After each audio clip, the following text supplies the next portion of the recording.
Imagine an African kingdom so rich that its gold reached Egypt, India, and China. Yet today, almost nobody remembers its name. Hidden on a lonely hill in South Africa, Mapungubwe became one of Africa's first great kingdoms, centuries before many famous civilizations. So how did a kingdom this powerful simply disappear from history?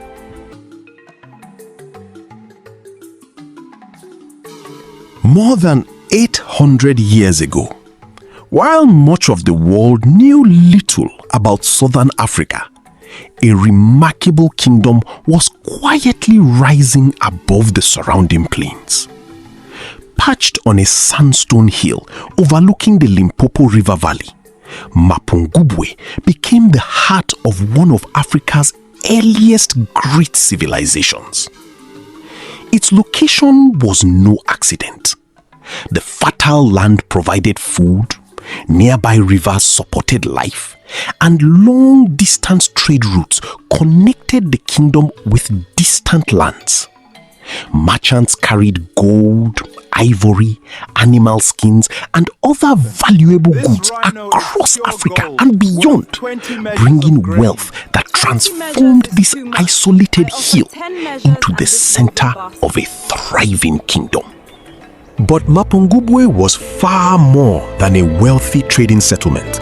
It was one of the first known societies in Southern Africa to establish a powerful royal class, with kings ruling from the hilltop while the people lived below.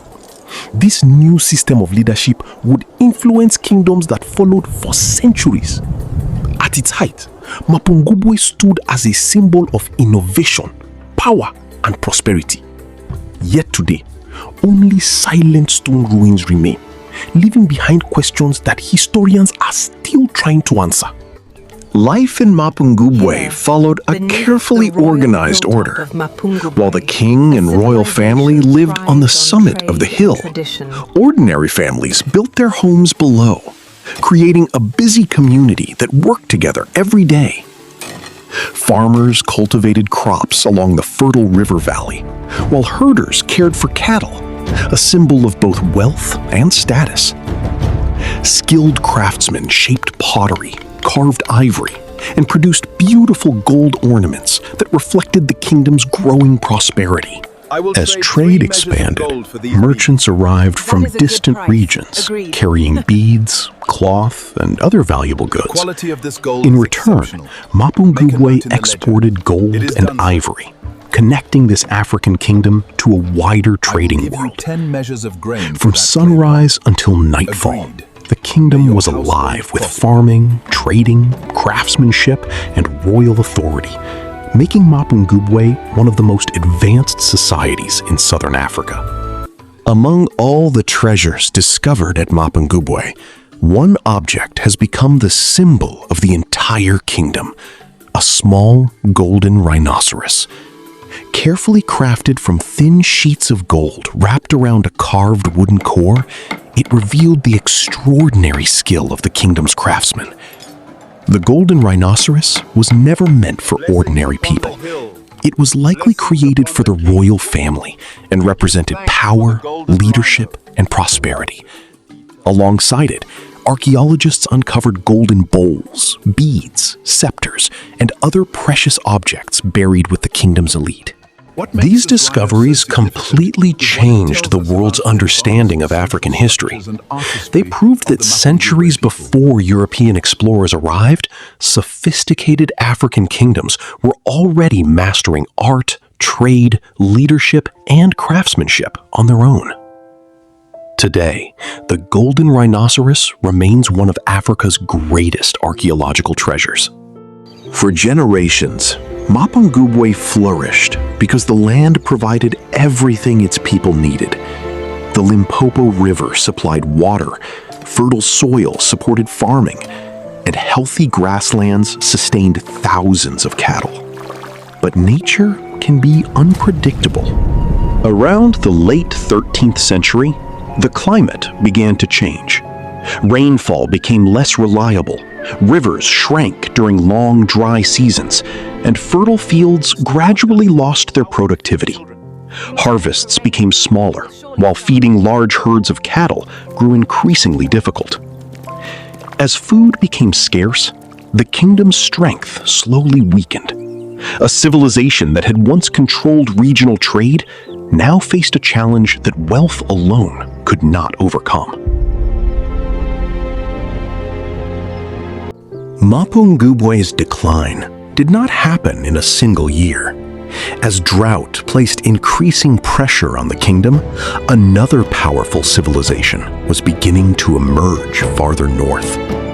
That kingdom was Great Zimbabwe. With rich grazing lands, growing populations, and access to important trade routes, Great Zimbabwe gradually became the new center of power in southern Africa. Merchants who once traveled through Mapungubwe slowly shifted toward this rising kingdom, bringing new opportunities and greater wealth. As trade changed, Mapungubwe's influence continued to fade.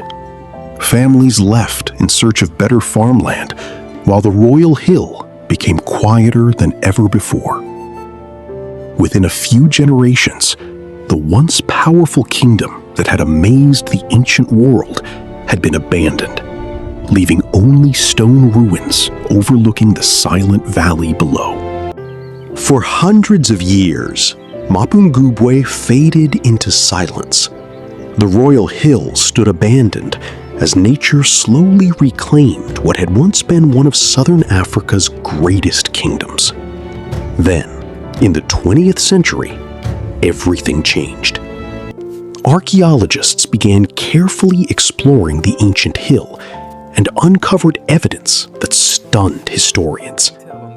Beneath the soil lay royal graves, remarkable gold artifacts, delicate jewelry, pottery, and the famous Golden Rhinoceros. These discoveries proved that long before European colonization, sophisticated African civilizations had already developed advanced leadership, international trade, skilled craftsmanship, and remarkable engineering.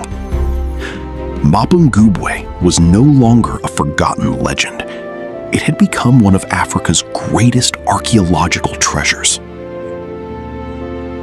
Although the Kingdom of Mapungubwe disappeared centuries ago, its story did not end with its fall. Today, Mapungubwe is recognized as one of Africa's most important archaeological sites and has been designated a UNESCO World Heritage Site. Researchers continue to study its ruins, uncovering new details about the people who built this remarkable civilization. Its discoveries have challenged old misconceptions about African history, proving that powerful kingdoms, advanced trade networks, skilled craftsmen, and complex societies flourished long before European contact.